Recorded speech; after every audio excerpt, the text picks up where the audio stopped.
Not good. Seahawks lose 29-20, and they fall to 3-2 on the season. We'll go over the scoring plays like we always do. Things get off to a decent little start. Rayshawn Jenkins returns a fumble 102 yards to give the Seahawks a 7-0 lead with 2 minutes and 33 seconds left in the first quarter. Second quarter, Wan'Dale Robinson is found for a 7-yard touchdown pass from Daniel Jones to tie the game at 7-7. Greg Joseph makes a 38-yard field goal with 22 seconds left to the half to make it 10-7. Seahawks are able to answer back, though, and tie the game with a field goal of their own. It's 10-10 after a 43-yard field goal from Myers. Third quarter, Darius Slayton, 30-yard pass from Daniel Jones to make it 17-10. Jason Myers makes a 48-yard field goal to make it 17-13. Greg Joseph makes a 31-yard field goal. A lot of field goal attempts in this game. 20-13 at the end of 3. Hey, guess what? Greg Joseph makes a 24-yard field goal with 11:54 in the fourth. 23-13. Seahawks get a passing touchdown from Geno Smith to JSN.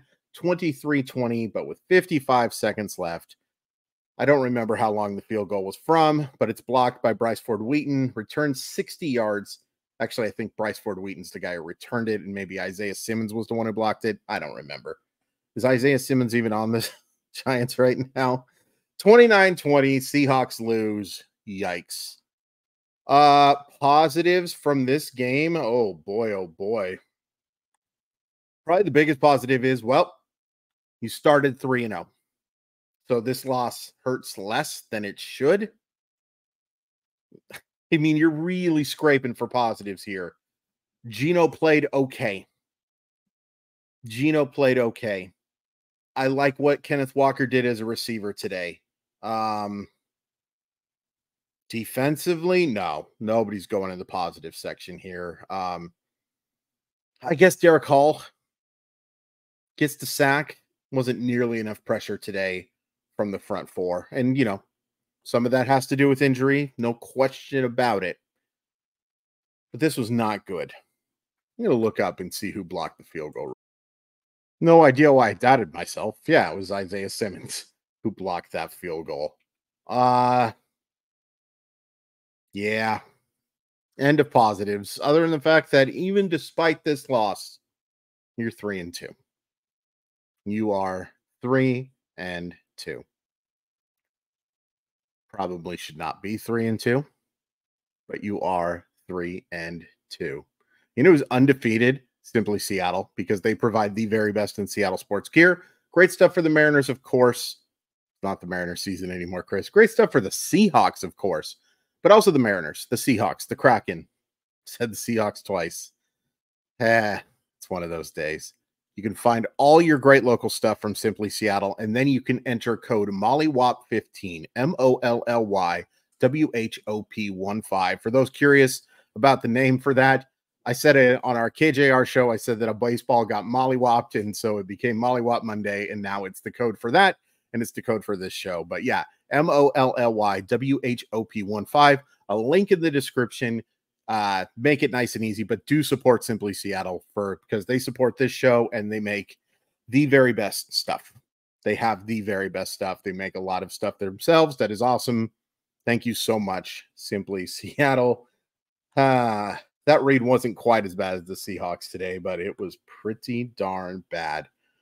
I mean, where to start? I put Geno in the positive section, but there was a lot of negative here. There's too many sacks.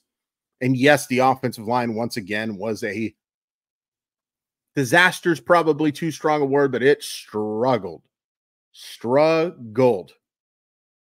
But there's times where Geno's holding on to the ball a little too long. And it wasn't obvious in the last few games. There's been times in the past, is what I was trying to say, not very well, that Geno Smith will hold on to the ball a little too long. We saw that from the guy he replaced too. Sacks are not always an offensive line stat. Now, it's silly when people just blame quarterbacks for them. There's anybody who's watched the Seahawks play over the last 7 years knows that's nonsense.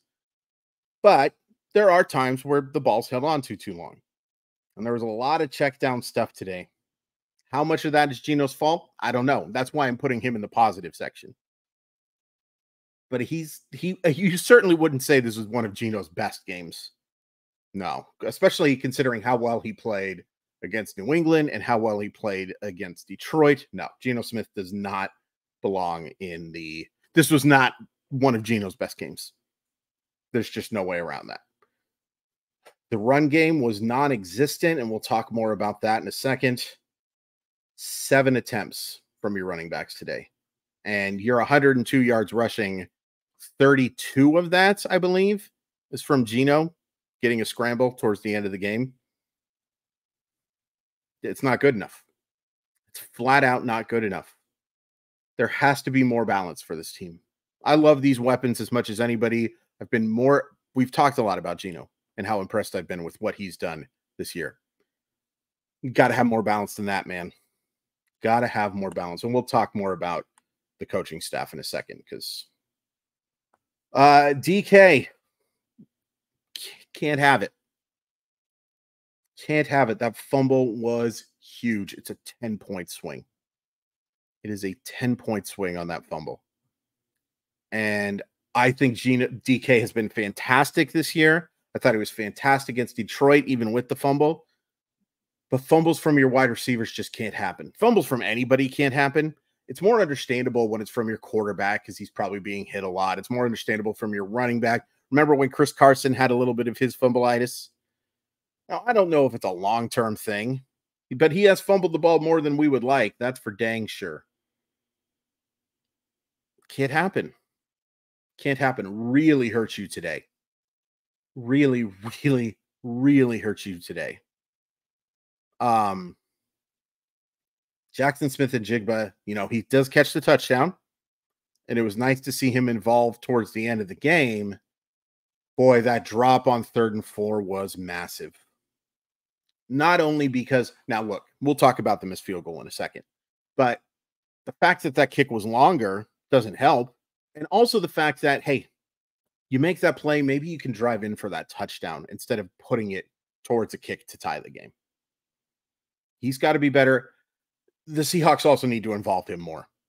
And I understand that Geno has a great relationship with Tyler Lockett, and Tyler Lockett has been one of the most underrated Seahawks of all time. I want to see the ball in JSN's hands more. Now, does he have to do a better job of getting open? Sure. Do the Seahawks need to do a better job of scheming him open? Because let's just be honest. When the ball is in JSN's hand, there is more probability for a big play than with Tyler Lockett now. He's just not that player anymore. He's still a really good player. And I think one of the best, in my opinion, should be 3rd wide receivers, but, a solid 2nd wide receiver the way they use him. But he doesn't have the same type of yak ability, yards after catch, that Jackson Smith-Njigba does. And he doesn't have quite the same downfield playmaking ability as JSN at this stage, in my humble estimation either. That's not an insult to Tyler Lockett. It's a compliment to Jackson Smith-Njigba, while also pointing out that drop was massive, and he's got to do a better job of getting open in the middle of the field. But at the same time, he gets 7 targets, which ties for Metcalf and is 1 more than Lockett. Anybody who watched the game knows that's misleading because he had 1 target for 3 yards for the overwhelming majority of this game. Does a nice job getting open and a nice job by Geno of finding him in the back of the end zone. But Jackson Smith-Njigba has got to be used better, used more, and he has to make it so that they involve him more. He needs to force their hand a little bit. Hasn't quite done that. There's been some good games, in particular, the game he had against the Patriots, and I thought he was fine against Detroit last week too. But I want to see him get the ball more. I think that's really going to help them. He cannot have, for a long time, he was definitely, in fact, Kenneth Walker ends up leading the team in targets with 8. But Charbonnet, Barner, Farrell Brown, Jake Bobo, all guys who had as many targets, if not more, than JSN for the well above average amount of time. I don't know what the heck that phrase is. For a long period of time, JSN was a non-factor. And I think that, again, I'm just speaking around in circles here. Yes, JSN has to do a better job, but yes, the Seahawks have to get him the ball more often. I don't think there's any question about that. Offensive line stunk. Flat out stunk. Against a defense that has some talented players, but come on. Come on. If this is a playoff contending team, you've got to do a better job than this. In all facets of the game, literally all facets of the game. The offensive line has to be better. Outside of the 102-yard return for a touchdown, I thought the defense was terrible today. And look, that drive, they get down to the 1-yard line, and Eric Gray, who has a little bit of a fumble problem himself, extends the football too much. A nice play and good heads up. I also want to give credit to the officials for not blowing that play dead and letting that play go. I won't credit officials a lot on this channel. Those of you who are familiar with me and my OI know that sometimes I have a issue with authority. I guess that's the nice way to put it. But I thought it was a really good job by them to keep that play alive, and great job by Jenkins having the heads up to run. Outside of that, Rayshawn Jenkins was pretty darn bad. And the linebackers today have a lot of tackles and a couple of sacks, but Dodson and Baker have to be better. Have to be better. They have to clog up some run zones, some gaps. It's been a long day, guys. They have to be better. They have to be better. And I was just talking to somebody about this right before I recorded, that I think one of the issues with their linebacker scheme right now is so much of them is predicated, on athleticism. And look, that's good. Like, they have probably two of the fastest inside linebackers in the sport, but they can kind of get mauled in the run game a little bit. And unfortunately, the Seahawks don't have a good enough defensive line to allow those guys to move around offensive linemen and get to the ball that way, because they're getting pushed. The defensive tackles today, I know Leonard Williams wasn't 100%. I know Byron Murphy wasn't available again today. They were awful. Like, this is a not good New York Giant football team. Again, let me make that abundantly clear. The Giants are bad. The Giants are probably going to finish with 5 or 6 wins at most on the year. That's my guess. They looked like so much better of a football team than the Seahawks today in all aspects. And the run game, and it's not like they faced elite running backs either, folks. Now, does Danny Dimes do a nice job with his legs? Sure. Is Tyrone Tracy an interesting long-term running back? Yeah. 18 carries for 129 yards. Come on. They got to be better. The entire front seven today was not good enough. And the defensive backs weren't good enough either. Tariq Woolen had the injury. Tariq Woolen, I am a huge fan of. I've talked about him a lot. Those of you who unfortunately follow me on Twitter have heard me rave about this dude when he was at UTEP, or excuse me, was it UTEP? No, UTSA. Have heard me rave about this guy for a long time. He has got to be a more physical football player, which is the nice way of saying he's got him.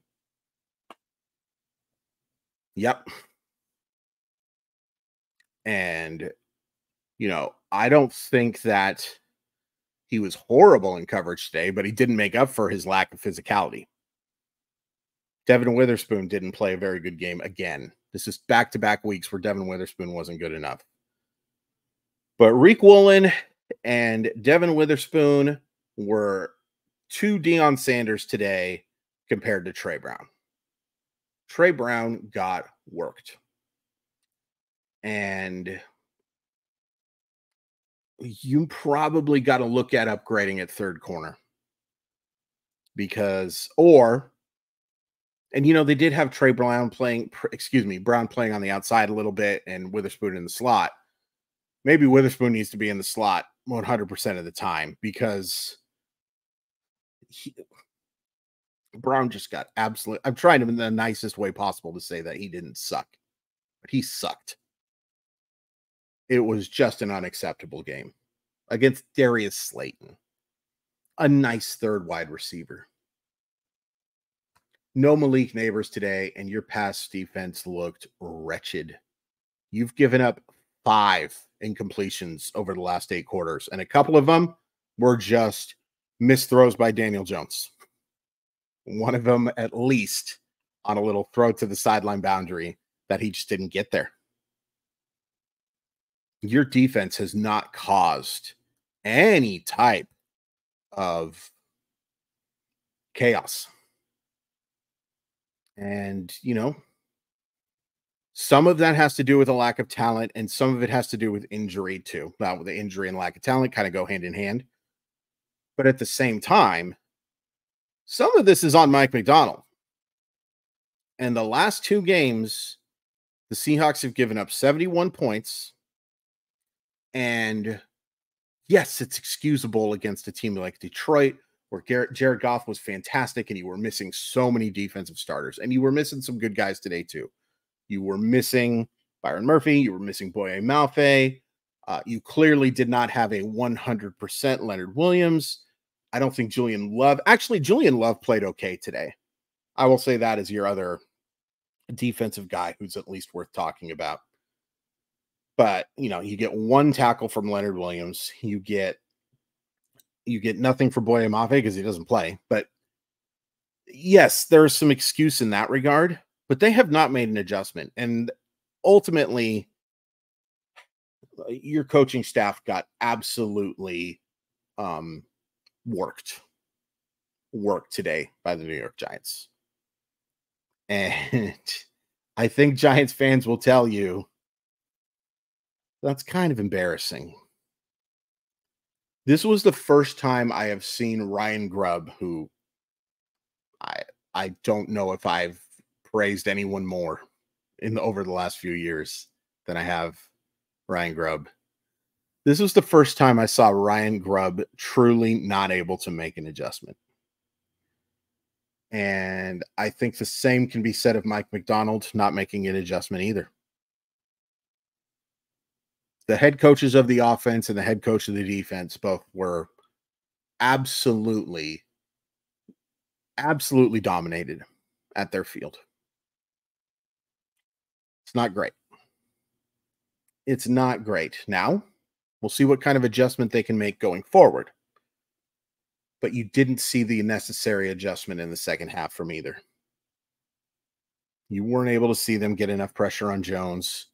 You weren't able to see them confuse Jones, a guy who's looked awfully confused at times and just doesn't have the arm talent of some other quarterbacks. Didn't matter today. Brian DeBoll clearly outcoached Mike Macdonald. And that's not to say that Mike Macdonald isn't a good head coach. And that's not to say that Mike Macdonald is not going to make adjustments in the future, but it's a weekly show. And all I can do is tell you that this week, Mike Macdonald was pretty bad.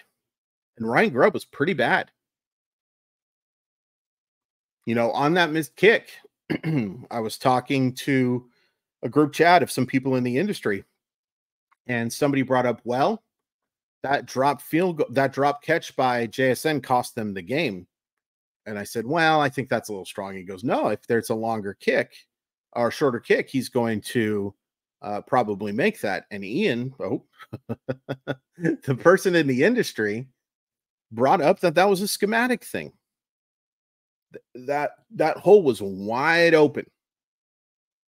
Wide open. So that's on the ST coordinator, Mr. Harbaugh.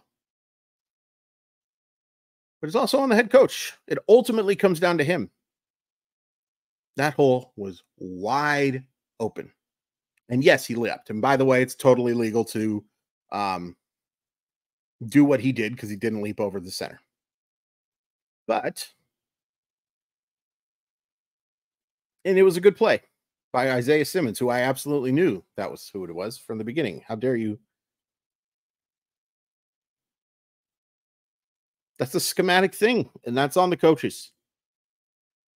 And coaches, just coming back from the Mariners stuff, and how much did Scott Service really cost the team, and how much does Dan Wilson have to do with all those one-run losses when he took over, even though he had a pretty good record, but how much? I don't know. Hard to prove. Coaching in the NFL is a little different, and it's a little more readily apparent. And today was concerning. And the good news is the game against the San Francisco 49ers, while massive, no question about that, looks a little easier than it did a few weeks ago. Now, I'll also point out that the Cardinals game looks a little harder than we thought it probably was at the beginning of the season. But another loss for the 49ers, who are now 2-3 on the season.